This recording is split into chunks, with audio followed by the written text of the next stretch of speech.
هل كنت تتوقع ان في المباراه الثانيه هيكون النادي الاهلي هيلاقي صعوبه زي النهارده اللي لقاها في ماتش النهارده؟ ورايك في في المباراه بشكل عام والاداء الفني بالنسبه للنادي الاهلي سواء بقى في الشوط الاول او في الشوط الثاني؟ الاهلي حضر مع نزول قفشه. حضر مع نزول قفشه فقط. قفشه فقط هو غير في الوقت ده 3 على مره واحده. قفشه تحديدا. قفشه تحديدا كلمه السر. بص يا فاروق، هو مباراه صعبه. احنا ما شفناش الفرقه دي قبل كده، وزي ما سمعنا من كل وسائل الاعلام والاحصائيات اللي اتعملت عليها ان بقى لها من شهر 10/10 ما لعبتش ماتش رسمي والكلام ده كله. ده ما يمنعش ان هي فرقه قويه جدا، منظمه، فرقه محترمه جدا، ولو هدفت في الشوط الاولاني كان الوضع اختلف تماما. ولكن يعني اللي انا مستغربه ان انت الماتش اللي فات عامل مباراه قويه جدا برضو مع فرقه على الاقل تاريخها اقوى من تاريخ ساتل. يعني اوكلاند سيتي كم مره بتشارك؟ لا معلش يا كابتن، بس كم مره بتشارك دي؟ معلش عشان هي الوحيده اللي موجوده جوه. اما الاهلي كم مره بيشارك؟ 8.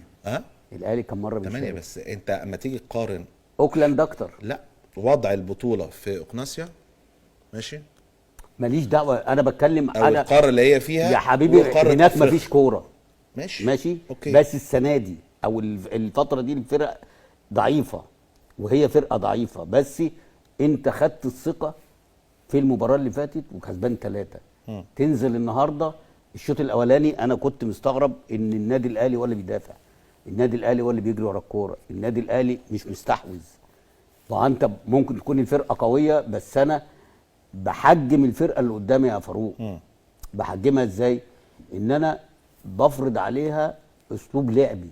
هو اسلوب لعب النادي الاهلي ايه؟ بقاله فتره من ايام جوزيه، ان اللي ورا بيمسكوا الكره ويبداوا ينقلوها، يدوا ثقه للاعيبه في نص الملعب، بيدوا ثقه بعد كده للاعيبه اللي هي تحت الفرود والفرود، بحيث ان الكره لما تجيلهم بتجيلهم ايه؟ خالصه مخلصه زي ما بيقولوا. انت الشوط الاولاني انت تايه بعيد عن الكلام ده، انت اللي بتجري ورا الفرقه الثانيه، برغم ان مفيش خطوره قوي على الشناوي غير الكره اللي غلط فيها بس، الركنيه اللي هو غلط فيها ووقع. تمام. واخد هم ما لهمش اي يعني اي، بس انا بقول لك ايه، انا بكلمك على حته الاستحواذ في نص الملعب. انت بتتكلم الفرق ما بين الماتشين قصدك يعني يا كابتن في الوقت ان انا كسبان 3 الماتش اللي فات ده يديني قوه ان الماتش ده تنزل ضاغط. مش ضاغط، امال اقل حاجه انزل ما افقدش الكوره زي ما فقدتها الشوط الاولاني يا فاروق. ابقى انا اللي مسيطر، ما انا مش هروح للجون زي الماتشات اللي فاتت، بس ابقى انا اللي متحكم في رتم المباراه. هو برضه المباراه. في فكره كابتن، انت زي ما قلت انت اوكلاند سيتي ممكن تكون لعبته شفته قبل كده، لكن سياتل ما شفتوش، وبالتالي لازم كان يبقى في حذر على الاقل في بدايه الماتش، وده اللي حصل، بس هو اخد مده اطول. انا بقول لك لولا قفشه ما كانش اللي انت شفته ده. انا بكلمك بمنتهى الامانه. وبعدين في الحساب بس انت قلت فريق منظم.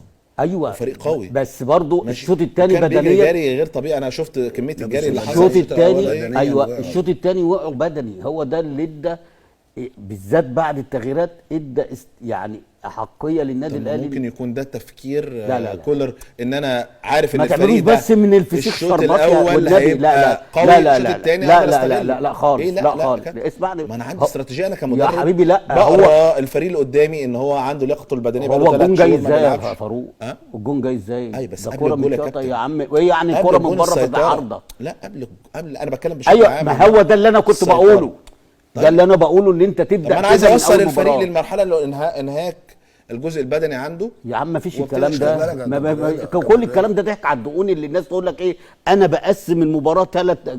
تقسم ايه؟ هو انت بتاع بسبوسه؟ ايوه هتقسم انا بقعد افكر يا كابتن يا حبيبي، ما اختلفتش معاك. هو غير امتى؟ غير احمد عبد كان بدا الفرقه تقع، بس خلي بالك. ما ده بقى. طيب لا، بدا الفرقه تقع كده. والله ابدا. هي بس هي جت ايه كده، بس انا بقول لك ايه، ارجوك لو سمحت يا كابتن، مفيش حاجه بتيجي عند المدرب بالشكل كده.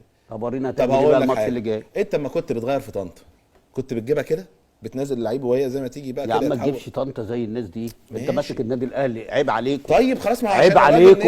عيب عليك لما انت تقارن. ده انت اللعيب في النادي الاهلي بميزانيه الدرجه الثانيه كلها. انا منزل تغييره. ده صافيو اللي انت جايبه الفاشل ده بميزانيته بكل ميزانيات الدرجه الثانيه ماشي. ممتاز بيه. ماشي، هتيجي وانت تقول لي برضه يا وانت كابتن- ماسك طنطا عيب ماشي، عليك. ما انت برضه يا كابتن ما كنتش عيب بتواجه عليك. في طنطا. لا عيب بس- عليك. بس- انا لو عندي رجل اللي قفش بيواجهها النادي الشمال، الاهلي. كابتن. عندي رجل قفش الشمال ده اعمل عليه هيلمانات. ماشي يا كابتن. قفشه ده اللي ما كانش عاجبكم، ما قفشه ده اللي مش انتوا هيلعب في كانوا طنطا يا كابتن برضه.